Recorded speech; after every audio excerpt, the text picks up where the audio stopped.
This is a very interesting and old subject in which I may say that the most important contribution was made by a mathematical economist and statistician now dead, Harold Hotelling, in a famous article back in the middle of the 1930s on the economics of exhaustible resources. And he said, suppose you have a resource that's exhaustible. I've got a mine, and there's only a certain amount of stuff in it. And I own it, and I'm selling it. What can I say about the intelligent way for me to exploit it? How should I handle it? How should I run it as a businessman? In particular, should I produce and sell now, or should I hold it in the ground to sell later on? Well, you can see immediately when you look at it that way what makes sense. If you mine it right now, you get cash in the hand. You can put that in a savings bank or buy a bond and get interest on it. So it will not pay you to keep it in the ground unless later on when you mine it or sell it, you can get a price high enough to cover the interest that you could have earned in the meantime. If you think the price 5 years from now is going to be $1, let's say, and now it's $1, it'll pay you to mine it now and not keep it in the ground. It will only pay you to keep it in the ground if you think the price is now, let's say, $1, and 5 years from now it will be $1.50. Well, consequently, if you have an exhaustible resource, unless people expect the future price to be higher than the present price, they have an incentive to bring it out now. That tends to drive down the present price.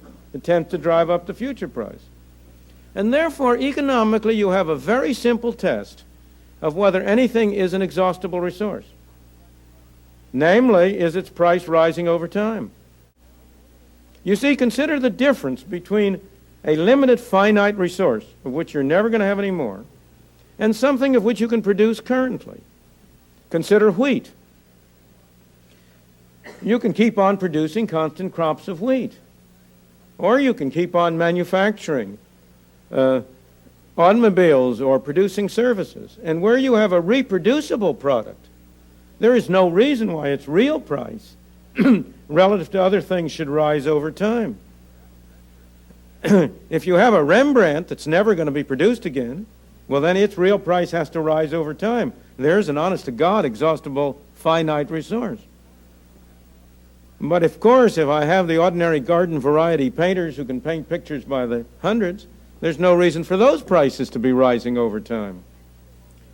And so, the alternative interpretation, and the only one that makes sense, is that in any economic sense, oil, far from being an exhaustible resource, is a producible resource.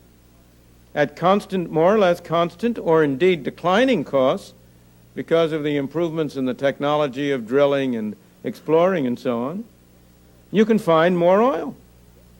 And therefore, the future price could not rise above the present, because if it tended to do so, it would give somebody an incentive to go out and find more and add to the supply. Of course, that situation may change. But tell me, is it sensible to talk the way so many people talk about the oil industry? The way I interpret them is they say the whole history of oil is divided into two periods. From 1859, when oil was first discovered in Titusville, Pennsylvania, to 1973. And from 1973 to 1978. Well, conceivably that could be true. But it seems to show a very short-sighted and point of view and a lack of perspective to divide all of 120 years of history into two parts, one 115 years long and one 5 years long, and say we know that there's been a fundamental change. Maybe, but if we allowed the market to work, if there were such a fundamental change, that would show up in the form of a change in the price pattern and a change in the incentives to people to find, exploit, and use oil. If you look back over the past history, the talk about the fact that this has been a nation that has been wasting energy that we have been squandering a finite resource is utter nonsense. By any relevant criterion, the situation is precisely the opposite. At least since the 1920s, governmental policy has been making energy more expensive than it should have been. Relative to the real costs of producing energy, we have been overpaying for it. If, from an economic point of view, we have been doing anything, we've been using too little energy and not too much. The artificial pricing of energy has forced us to substitute more expensive ways of producing things for energy.